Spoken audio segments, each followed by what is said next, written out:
Today I'll be reading Deuteronomy 24, verse 17 to 22.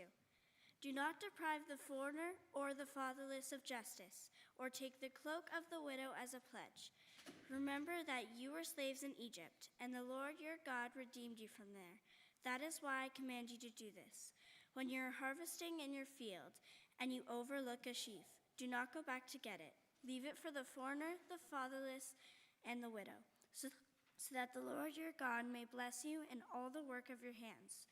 When you beat the olives from your trees, do not go over the branch a second time. Leave what remains for the foreigner, the fatherless, the widow, and the widow. When you harvest the grapes in your vineyard, do not go over the vines again. Leave what remains for the foreigner, the fatherless, and the widow. Remember that you were slaves in Egypt. That is why I command you to do this.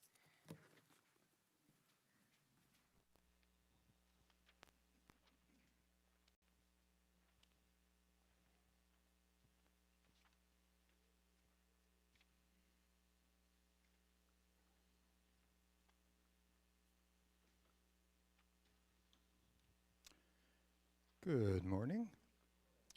We have several things to accomplish, not the least of which is the collection for the kids collection. So we'll maybe do some multitasking, and we'll be doing that while we do our other things. So if I have some kids that would like to come up and help with that, the kids collection.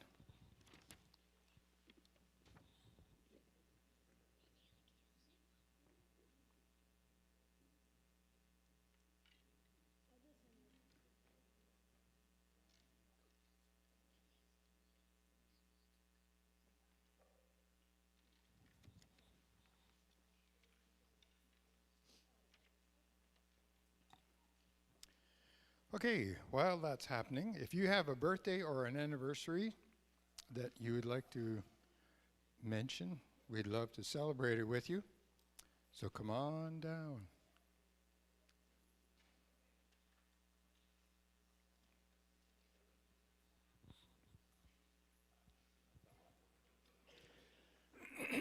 Looks like you're the only one.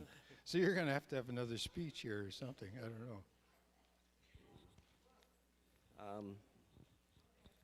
I'm 70, and then some, and then one. So, and I'm all doing for Jenny Stanley. Hers is today too. And inflation, I'm putting in 10 cents for each year. So that's why it sounds like a lot when it hits.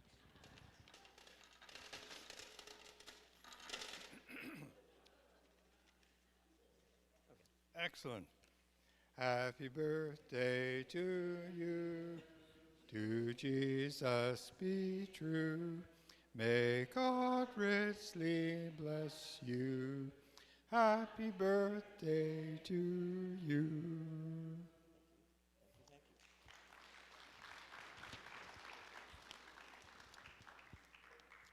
you. Okay, are there any other announcements? I do not have any. No other announcements? Wonderful. Okay. And I need to dismiss the kids from grades 5 and under to cradle roll for kids worship. So that's kids grade 5 and under.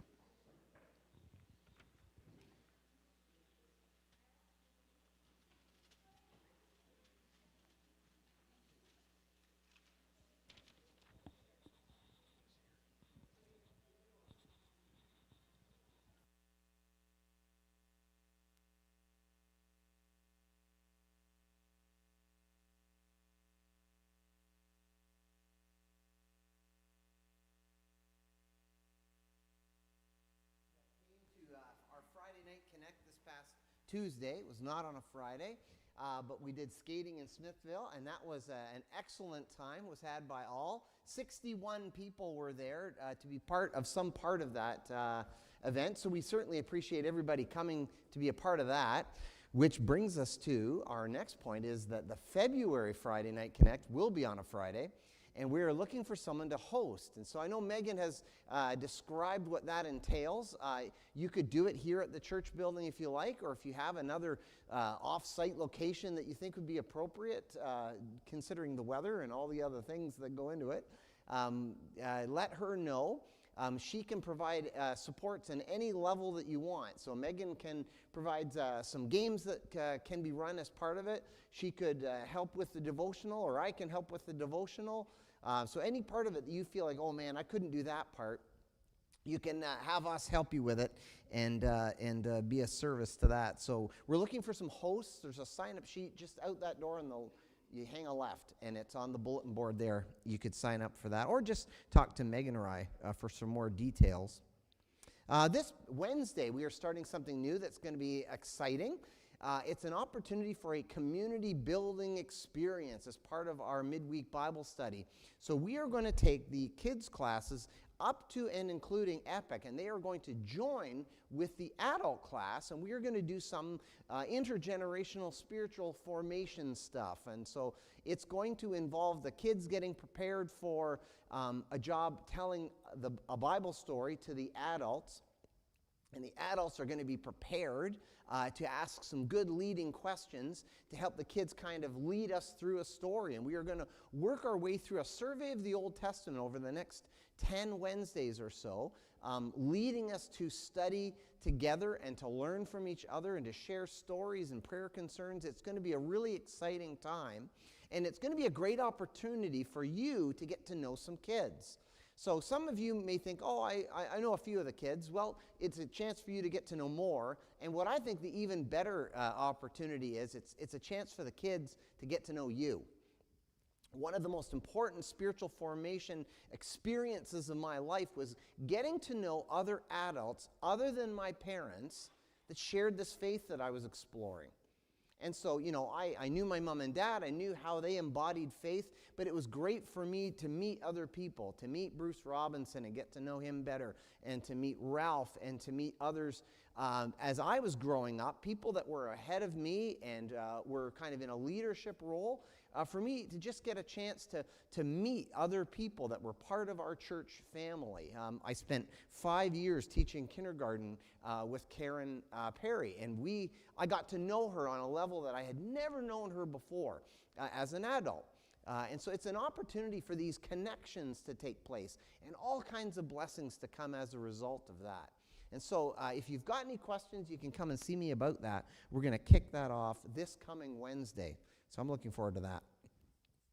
Now, as I mentioned, we are going to be starting a sermon series today that's going to begin by looking at the book of Ruth. And so if you've got a Bible, I'd invite you to turn to Ruth chapter 1.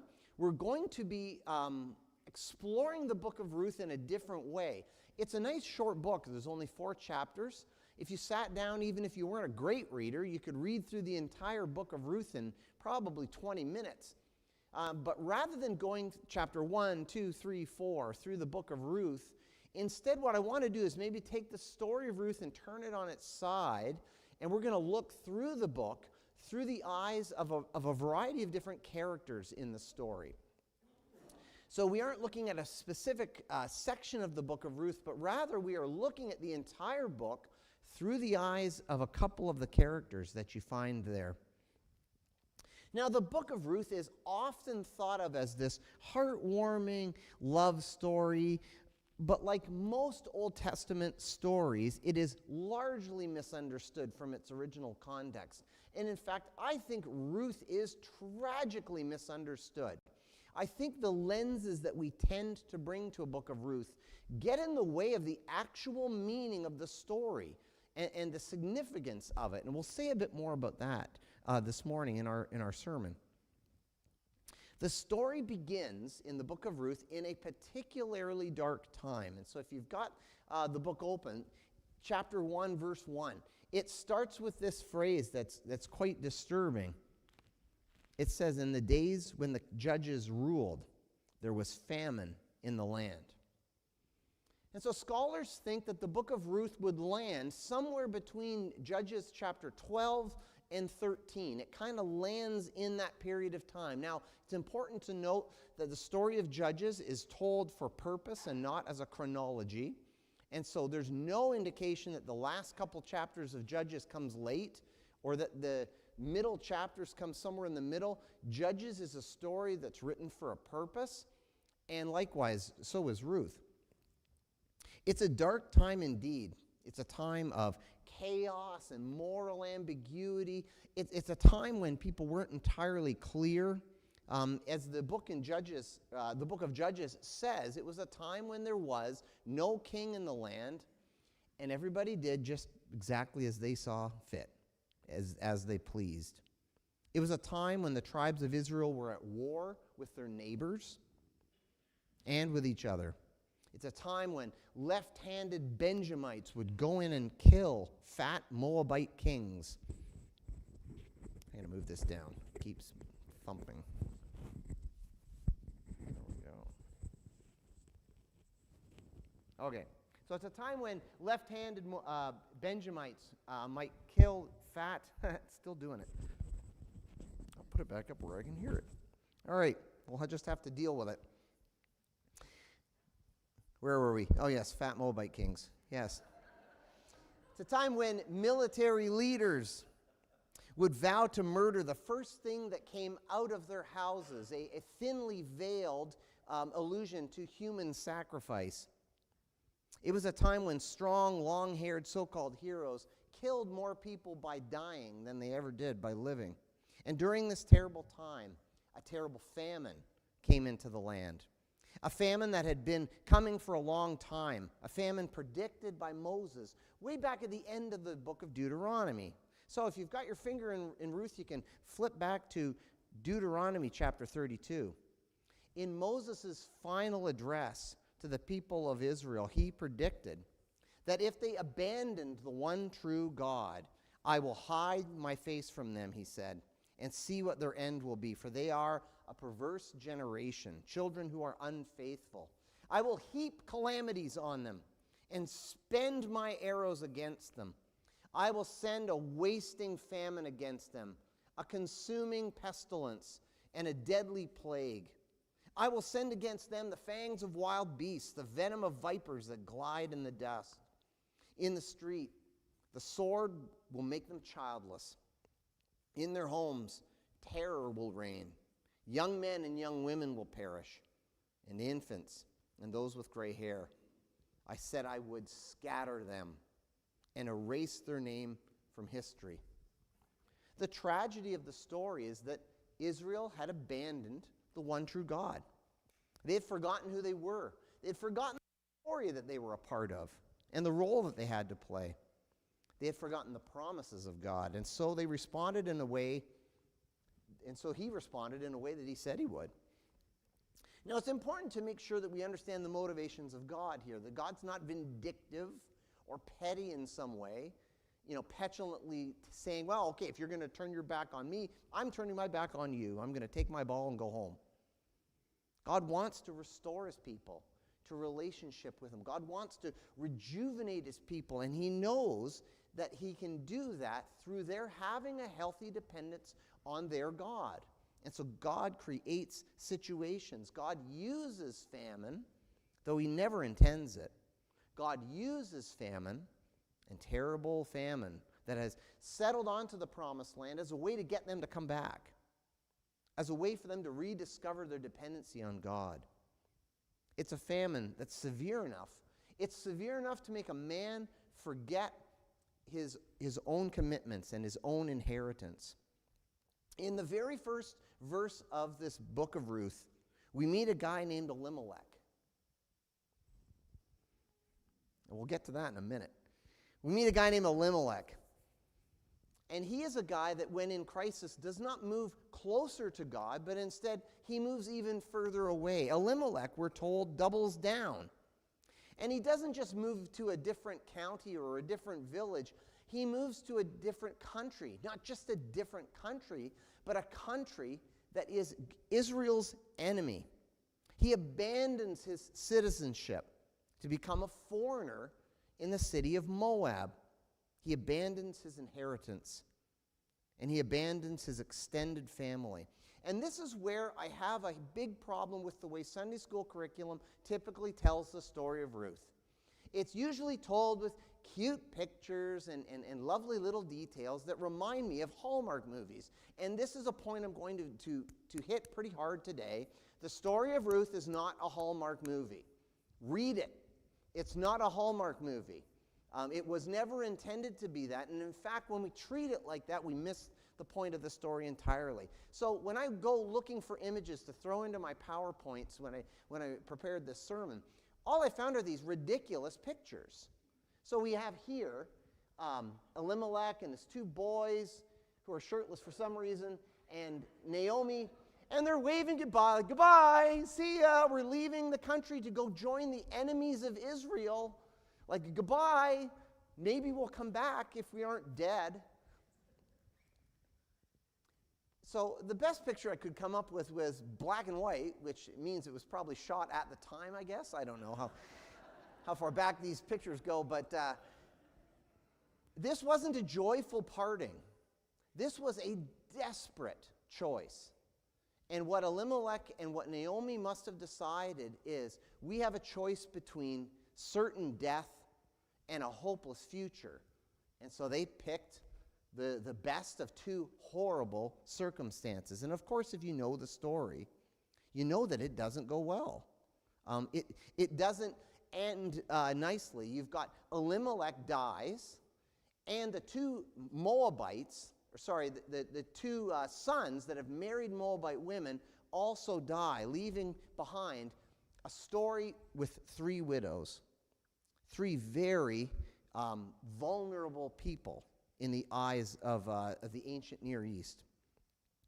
Now, when you think like a person that grew up in the ancient Near East, to leave your home like this and to go to another country is not just leaving your town and the places you know and your extended family. It's also to leave your God. And so it's the idea of turning your back on Yahweh and turning your back on the one true God and joining with the Moabites and joining with their God, the God of Chemosh. Here, Elimelech abandons everything, and he joins Israel's enemies, no less. Deuteronomy 23. Moses captures Israel's thinking when it comes to Moabites. He says, no Ammonite or Moabite may enter the assembly of the Lord, even to the 10th generation. None of them may enter the assembly of the Lord forever, because they didn't meet you with bread and water on the way when you came out of Egypt. And they hired against you Balaam, son of Beor, from Pethor of Mesopotamia, to curse you. Moab and Israel were arch enemies. It was a betrayal to leave Israel and to move to Moab. These are certainly not the kind of people that you would go seeking help from. It was not a place where you would look to find wives for your sons. It was a hopeless and faithless deed that Elimelech does, abandoning his home, abandoning his heritage to try and seek salvation in Moab. Now, the story starts with no lack of irony. The wording is just so perfect. A man who lives in a land with no king. His name Elimelech means God is my king. And yet he sets God and he sets God's promises aside to leave the town of Bethlehem, which means house of bread, to go in search of bread. So Elimelech, my God is king, and Naomi, a name that means pleasant in Hebrew, now moved east of Eden, away from the promises of God, with their two sons, Mahlon, which means sickness in Hebrew, and Kilion, which means wasting away. The boys' names bring color to this picture that I hope is starting to form in your minds. It's a picture of a bitter departure, a desperate journey.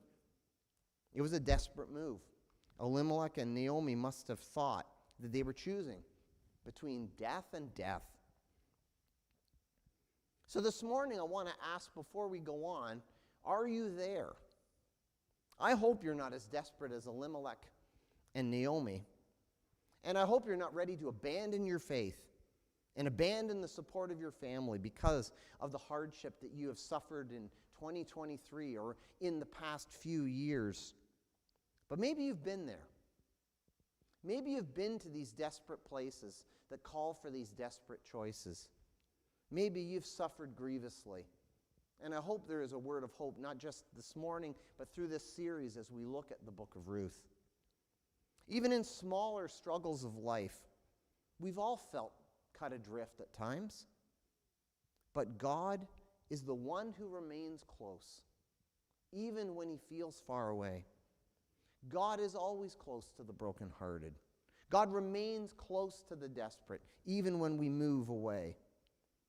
God does not will that any suffer pain. God doesn't will that we suffer disasters that come in our lives. But by God's grace, even disasters can somehow be used in our restoration. And I think that is part of what the book of Ruth is all about. The God that brings beauty from ashes can bring restoration when we have suffered job loss or when we've suffered a lack of hope due to illness or despair. That's part of what the community is all about. That's part of what this church family is all about. Church family, we are meant to be the collective hands and feet that hold each other and come near in times of crisis, in times of difficulty. We're called on to be used as a blessing to those who are struggling and those who are having difficulty. So one word of hope this morning is that maybe God can use you. Maybe God can even use the despair and the suffering that you have experienced as a way to bless others. Maybe there is a way you can come alongside someone who needs somebody who's been in the valley before to show them the way. Not all hope is lost. The Apostle Paul, when writing his last letter to Timothy in the oppressive dark of the Mamertine prison, reminds Timothy, remember Jesus Christ risen from the dead, the offspring of David, is preached in my gospel, for which I am suffering, bound in chains like a criminal. But the word of God is not bound. Therefore I endure everything for the sake of the elect, that they may also obtain the salvation that is in Christ Jesus with eternal glory. The saying is trustworthy, for if we have died with him, we might also live with him. If we endure with him, we will reign with him. If we deny him, he will deny us. But if we are faithless, he remains faithful, for he cannot deny himself. I love that text because it makes this picture most clear that God is faithful even to the faithless. That God is faithful even when we aren't. And the reason is because he cannot deny himself. God has claimed us in the waters of baptism. You've become his. You belong to him. He has bound us to his heart. He has sealed us with his Spirit. And so in spite of the struggle that you may be facing right now, God has never left you. Your current struggle is not without hope. There is a path from where you are to wholeness. And God can use all of us to help each other find it.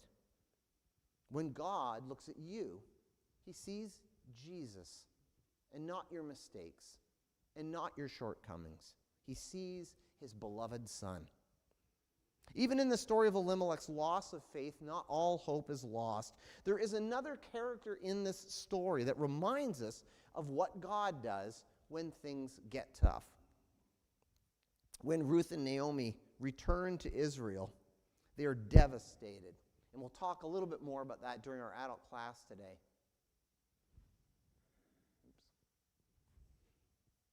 But again, the pictures that we typically get in Sunday school curriculum are they're wacky, and they're just not right.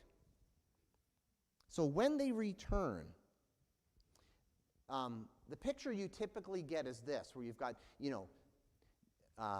Ruth is a hot ticket, and Boaz is kind of checking things out in his field and kind of, whoa, hey, look at that, there's somebody new. And so this is the kind of picture they typically have for Ruth. No, No, no.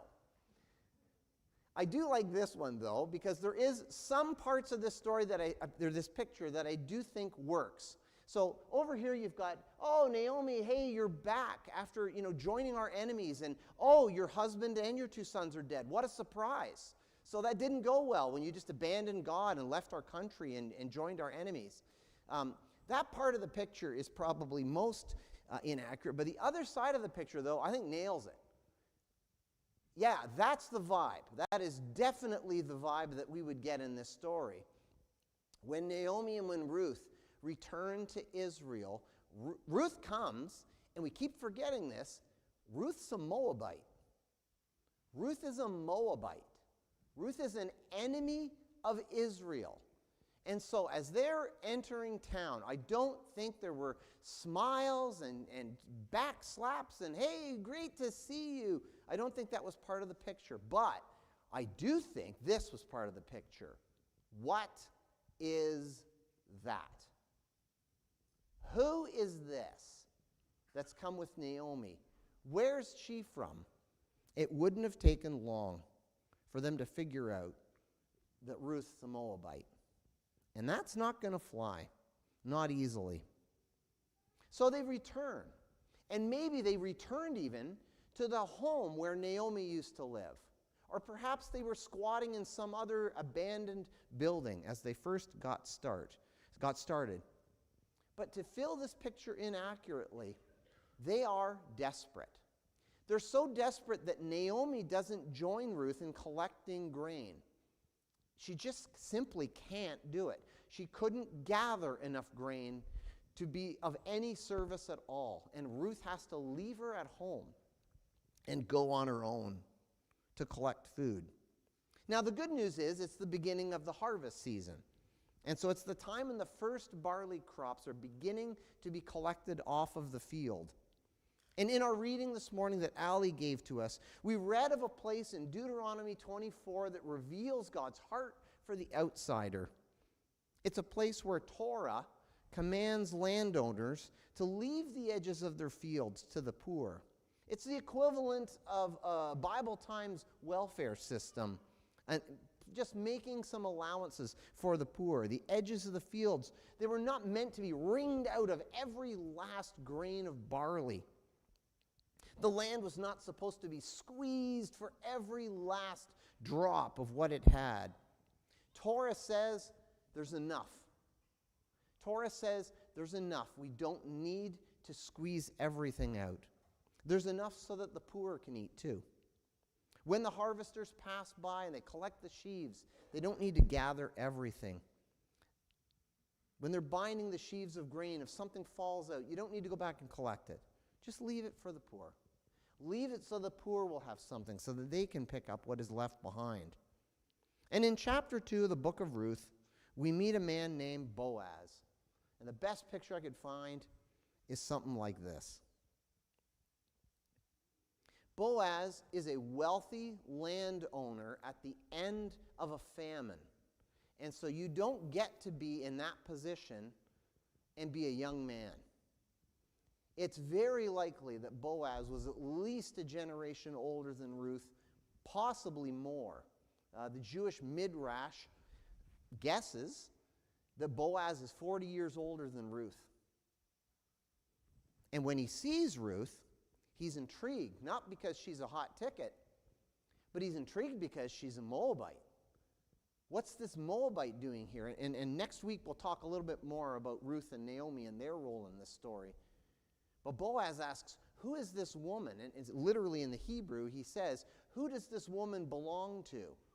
Meaning, who is she married to? How is she connected? Why is she in Israel at all? And Boaz is not interested in how great Ruth looks, but instead he is intrigued by her character. What Moabite woman would come to Israel to gather grain and to suffer the abuse that all the other people in Israel were bound to be heaping on her because she's a foreigner, because she's different than everybody else? Boaz was shocked that she would put up with all the things that she was bound to be putting up with. Once he notices Ruth, he's extra generous. But this isn't a hubba-hubba situation. Boaz is very much likely a generation older. Ruth is a Moabitess and is likely scorned, if not hated, by all the people in her field. And so that's why he says to the workers in his fields, don't abuse her. Don't heap insults on her. Don't tell her to get lost, that this law that she's taking advantage of doesn't apply to her, even though she's a foreigner. Boaz observes the law. He observes what Torah says should be done to people like her. Ruth and Boaz is not some biblical romance, but instead, as we'll talk in our adult class today, it's a levirate marriage. It's a marriage that is going to hopefully restore Elimelech's name in Israel. You see, Elimelech's branch has died right off. All hope is lost for his whole part of the great big family tree of Israel. And yet Ruth, because of her marriage into the family, holds out one last hope. It's possible that somebody could restore this part of the family tree. Romance is not the point here. The point of the story is the way that Boaz responds to Naomi and to her family. And Boaz's response is significant for, I think, at least 3 reasons. Oops, that's not the one. No. Oh, my slide is missing.